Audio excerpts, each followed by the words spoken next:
stories. In this episode, I'll be discussing the life of baby B-Brazy. DeAndre L. Bonner was born on February 15th, 1991, in Los Angeles, California. He grew up on Figueroa near 109th, in the heart of the Denver lanes. Brazy came from a large family, with him being the only boy. No brothers. The male influences he had in his life were all gang members, and that's who raised him. It would be inevitable that he joined the set at just the age of 12. Braze got his official put on in the backyard with his mom watching. From the start, he was rocking out with B-Brazy every day, making significant contributions for his set. B-Braze took him under his wing and saw himself in him. He decided to change his name from Lil Act Up to Baby B-Brazed. In his rookie season, Baby B-Braze did more than just defend his territory, which stretches from 105th to 120th Street, between Vermont and the 110 freeway. He constantly played on the offense, allegedly getting his shots up against their main enemy. The Denver lane's arch enemies are the Hoovers, and it's not a secret. Braze would venture in the Hoovers' turf with multiple guns, looking for somebody to chip. He'd even stop and take a pic in the heart of their territory, post it online, and make them aware he was looking for them. By the time his big homie got killed in 2003, he allegedly scored on the Hoovers a multitude of times. His activity would land him in and out of YA. Inside, he would fight any and everybody, leading him to his first adult case. In 2010, he was charged with assault with a deadly weapon on a peace officer, 1 count of assault and battery with a great bodily injury, 1 count of illegal use of tear gas weapons, and 1 count of custodial possession of a weapon. At 18, he'd be sentenced to 2 years in the state prison.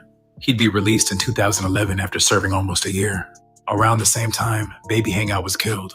This really turned Braze up more than he already was. He was determined to make it a hot summer for the Hoovers. He would stay out of jail until 2015, where he ended up catching a robbery charge. On September 16th, 3 men allegedly broke into a house, but got caught after a police helicopter spotted their getaway vehicle. A neighbor saw men head to the back of a house, thought it was suspicious, and called police at 12:17 p.m. The suspects left in a white Jeep Cherokee. The helicopter saw the SUV in the area of Sierra Madre Boulevard. Officers pulled over the Cherokee on Hill Avenue, near the 210 freeway. They detained the men in the SUV. Jewelry and a computer taken from the house were found in the vehicle. Baby Braze, Kendall Means, and Jay Sean Roche were arrested on suspicion of residential burglary. They were booked at the Pasadena jail. About a month later, Braze would put up a $50,000 bail and was back out on the streets of Los Angeles with a vengeance. Braze takes his gangbanging very seriously.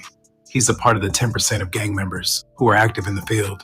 This group consists of the shooters who live to put in work on their enemies. In 2016, at the top of the year, he set out to inflict as much force as he could on his main rival. On January 17th, 2016, Braze and his co-defendant Cedric stole a vehicle at gunpoint. Approximately 35 minutes later, they used the stolen vehicle to perpetrate a drive-by shooting at several people standing in front of a liquor store, wounding Elliot. The liquor store was in the territory of the Hoovers. Braze would post this on his Facebook a day after the carjacking and shooting. A month later, on February 21st, 2016, Nathaniel and Letitia were driving north on San Pedro when another vehicle pulled up on the passenger side, and Braze allegedly opened fire. Nathaniel was struck multiple times.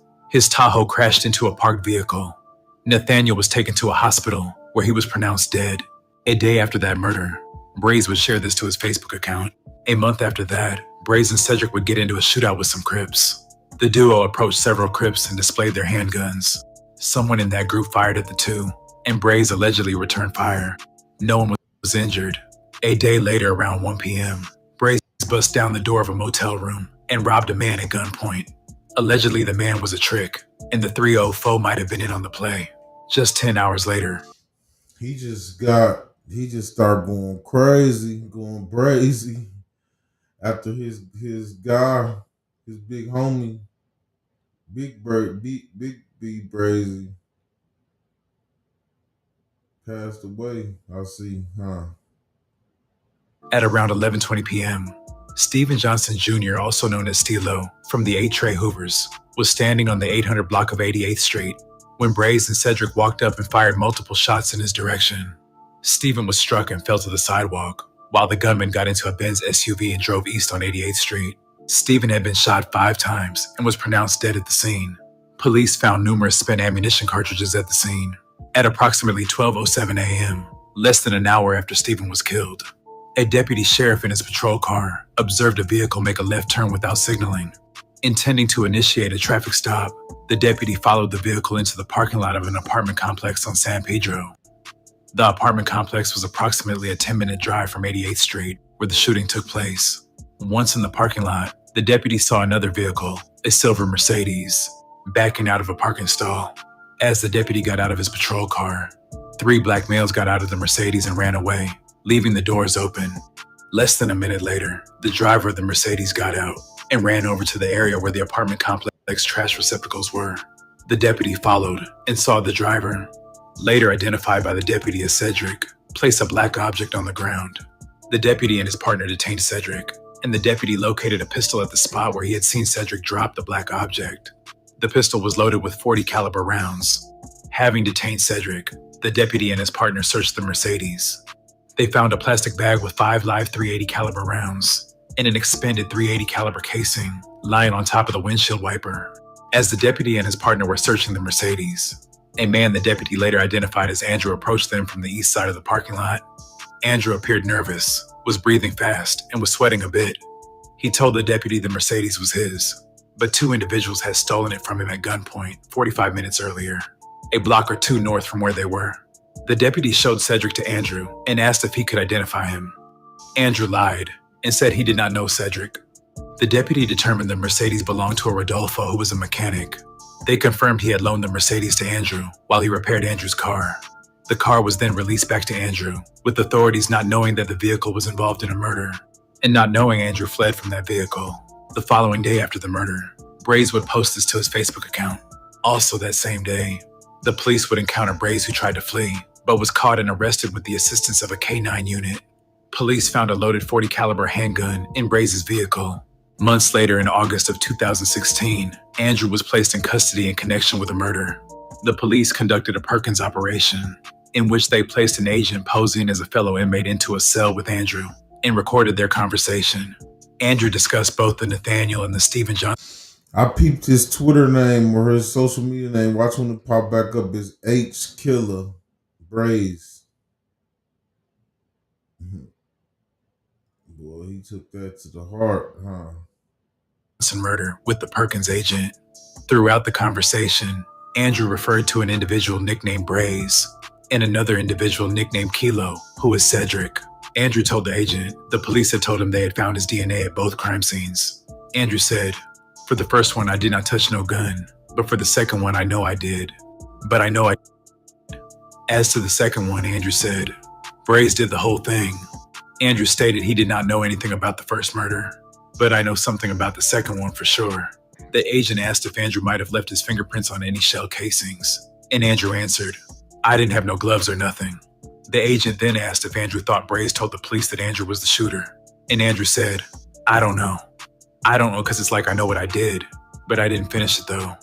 On Bloods, like they hop out of the car and just did the thing, did the whole thing."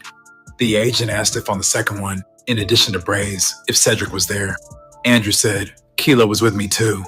Andrew again said that Braze finished the whole fool off. He told me Denver Lane Blood. Asked what guns they had. Andrew said, the second one, they had a .40.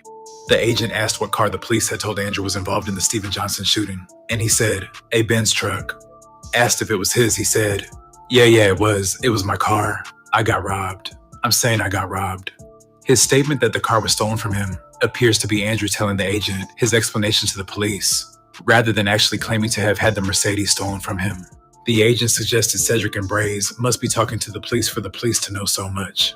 Andrew said, somebody's telling. The agent asked if there might be other witnesses, asking, when you all got through popping, did you see anybody outside? Andrew answered, hell no, it wasn't. I feel there wasn't nobody outside. The agent asked how Cedric and Braze were acting when they drove away after the shooting. Andrew said, they did some crazy shit. Kilo froze up once he saw the police coming into the apartments. Then it's crazy because he still had a chance to run. Andrew explained that Cedric got caught with a .40 caliber pistol, and the police found the gun Braze probably used the next night. The agent suggested Andrew should have popped Kilo and Braze before they snitched on him, and Andrew said, I should have popped Kilo for just freezing up. The agent told Andrew it was a mistake to tell the police he had been carjacked, because someone had identified Andrew as being at the Stephen Johnson shooting. Andrew said, but I know for a fact I wasn't over there. The agent sought to clarify that Stephen was talking about the first uncharged murder, not the Stephen Johnson killing. Andrew said, "I wasn't there either, so that's like I got robbed. So basically, I'm getting framed."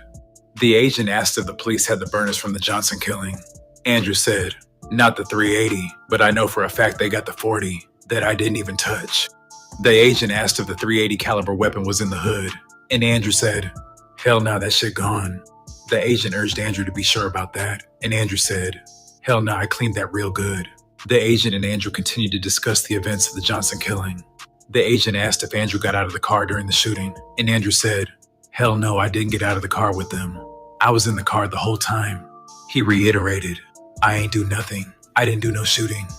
Andrew was an active member of the Athens Park Bloods gang, which is a neighboring blood gang to the Denver Lane Bloods, and one of the Denver Lane Bloods' closest allies.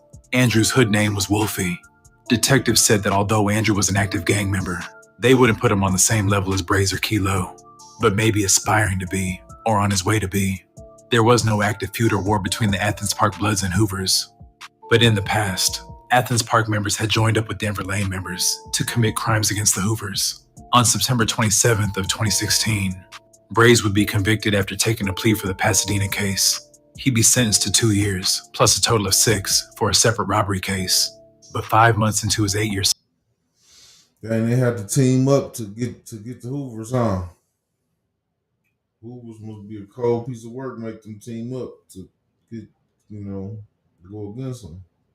Sentence. He was hit with 26 new charges for crimes ranging from murders, attempted murders, possession of firearms, and robberies. At trial, the jury also heard a testimony from an eyewitness named Samantha. Just before the shooting, Samantha was sitting in her car at the traffic light behind another car, with an SUV ahead of that car. The car in front of her steered into the bike lane and pulled up next to the SUV. The car's driver fired several shots, after which the SUV hit a parked van and then rammed into a fence. Samantha testified she could see the car's driver in profile through the back window of his car and could also see him reflected in the side mirror. He was a tall, muscular black man. When shown a 6-pack of photographs by detectives, she identified Braze as the shooter and identified him again at trial. The prosecution presented surveillance video showing a vehicle following Nathaniel's Tahoe, the Tahoe crashing, and the other vehicle continuing on. A detective testified that Braze was arrested a month after the shooting while driving an Infiniti that matched the vehicle in the surveillance video. Samantha also identified a photograph of the Infiniti as the vehicle involved in the shooting. Cell tower records indicated that Braze's cell phone was in the area of the shooting shortly before the shooting occurred. At trial, Braze's counsel indicated he would call Dominique as a witness.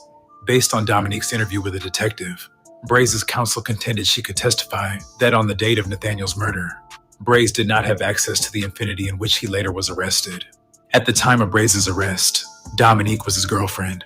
She acknowledged Braze was a member of the Denver Lane Bloods gang, and her brother Kelvin used to belong to the gang as well. She identified the Infiniti in which Braze was arrested as her brother's car.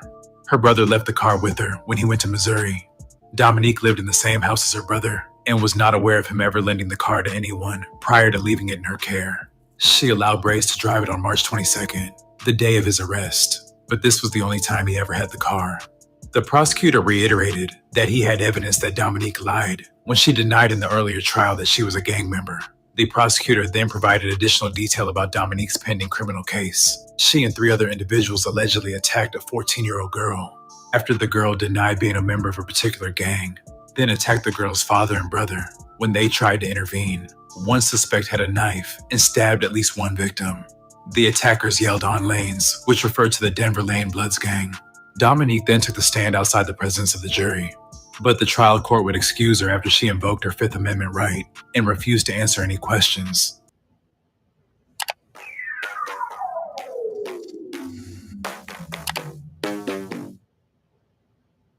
DeAndre Bonner, also known as Braze, was found guilty of all charges, which includes 2 counts of murder, carjacking, second-degree robbery, 2 counts of attempted murder, driving or taking a vehicle without consent, assault with a firearm, shooting at an occupied vehicle, and 4 counts of possession of a firearm by a felon.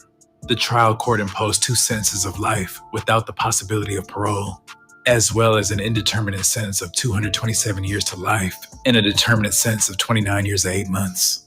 A year after being sentenced, Braze's girlfriend Dominique would be fatally shot in Watts. Dominique was in the middle of the Hacienda Village projects when she was approached by the gunman. She was 27 years old at the time of her death. In 2025, at the top of the year, Braze made an impact on the net when he came out with his own channel. In his videos, he's telling his truth from his point of view, detailing his prison stories, fades, as well as airing out known faces south of the 10 freeway, with his name circled. Yeah, that's the whole reason why I made this video. I don't know him or nothing. I just know I saw his content floating. I ain't even see his page. I didn't even know he had a page. I just know I saw a lot of his content floating everywhere. So I wanted to check out this video. Circulating, it was revealed that Braze squabbled Faux Extra and allegedly got the best of him. J Hood, a Stevenson Village Crip, claimed to be present during their fade and detailed the. Because, a lot of dudes, a lot of people making content nowadays from inside the wall. And, a lot of people don't be who they say they is, who they, you know what I'm saying? So I know I saw a lot of his content and I want to see. Came across this video. I ain't gonna look for it. I just came across the video and I'm like, yeah, let me check this out. The incident on his channel. Up, he like this. He grabbed like he's gonna grab Braze, grab him with one arm and throw a punch with his other one. But every time he grab Braze has a YA squabble. But I do see after checking out this video, it do add up, you know what I'm saying? The stuff he be saying. So, Which means he gonna throw a million punches, a million jabs, and he hitting hard with a little skinny grown man strength. So he comes straight on the pipe. So it's like boom, boom, boom, boom, boom, boom, boom, boom, boom. Right. On cut. Actually go down to that one knee. Boom. Could go down to that one knee. We run over there, me and Dude's Extras. Hold on, watch out, cuz. Watch out. Braze, he was smoking chew at the time. Braze like, yeah. Hold on, cuz, let me get some water. He go over there and buy a Gatorade.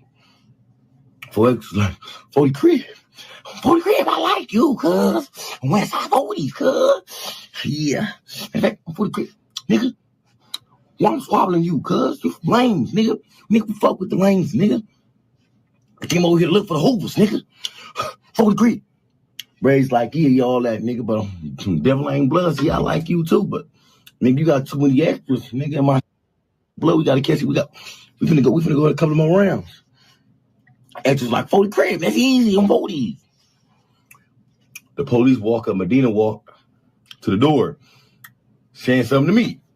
Like, Ross, man, who told you can come inside the day room? When you do that, police see extra shit bleeding and he breathing hard. It's alleged Braze knocked Faux Extra so bad he made him get on the door. But Faux Extra wouldn't be the last 40 crip he would get into it with. Braze and X-Fo would get into an online exchange and threats were issued. X-Fo openly dissed the Denver lanes at one point, although his hood is neutral with the lanes as they have common enemies. Braze would post a video in response directed at X-Fo. Buster ass be saying they trophies and all this cripping and all this whole shit, this and the set and all that. Buster even pull up in a hood. You nigga can pull up, but not around certain members. I don't give a put it up around them. Their feud escalated when X-Fo responded saying that he slept with Braze's girlfriend.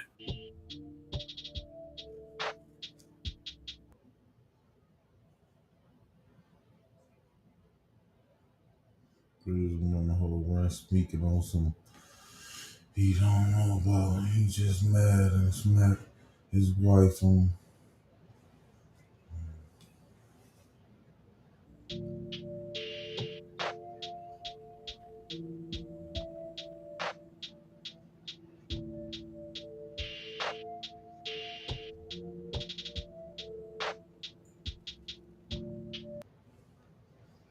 School telling me a little war stories. Little war jail stories, but now he's speaking on business trying to how's it red. Who wrote this? X-Fo would then post their Instagram exchange, where Braze tells X-Fo he will kill him when he gets out. On Braze's platform, it seems like anyone can get it. Crip Mac even got called out. I said C Mac and Buster because yes, don't stop throwing my words all together. I said he went in there, boom. Jesus Christ, I watched him come through the door. When he went in there, bam. You know what I'm saying? He said where he from, yeah. He was not extra nothing. He said where he from, yeah, boom.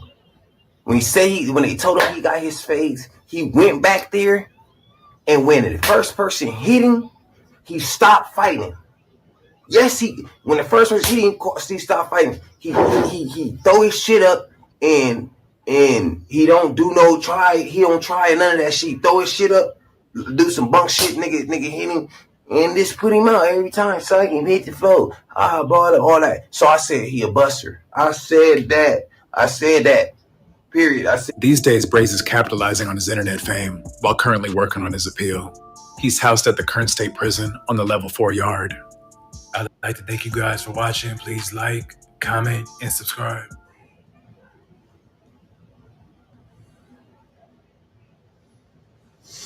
Leave y'all thoughts in the comments on Baby B-Brazy. You know, what y'all think? Y'all think he gonna get back? Y'all think he gonna get appeal? Y'all think he gonna get some of the time back? Think he gonna get out, or is he done for?